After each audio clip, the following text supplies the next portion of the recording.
Hi there, I'm going to be talking about the cell function, cell structure and function.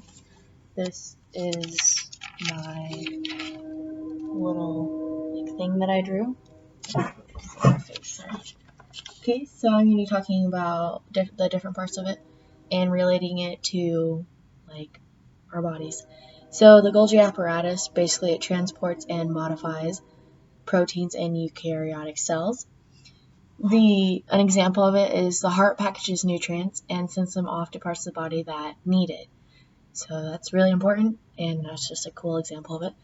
Vacuoles, they sequester waste products. So an example of that is the intestines, because the intestines hold and store waste. The next one we're going to be talking about is the cell membrane. It serves as a barrier and gatekeeper. An example is when the outer layer of the skin separates from our bodies from our environment. The cell basically maintains what comes in and what comes out. The next one is the smooth endoplasmic reticulum. It basically sensitizes lipids. And an example is muscle cells, and neurons are most likely the smoother. Okay, another one is the lysosomes. They break down excess or worn out cell parts.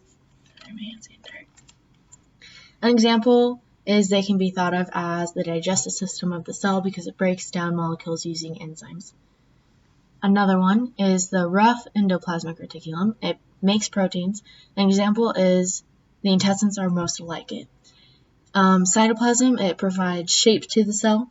An example is the muscles in our body because it holds the organs and organelles in place, which is very important. And another one is the mitochondria. It generates the most of the chemical energy needed to power the cell's biochemical reactions.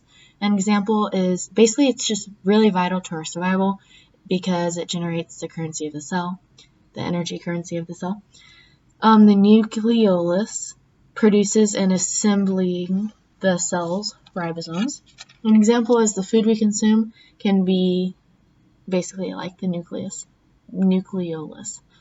And the nuclear envelope keeps the nucleus separate from the cytoplasm of the cell. And an example is it's basically just very important in protecting our genetic material. And the last one is the nucleus. It controls and regulates the activities of the cell. An example is our brain sending signals to our body when we are walking.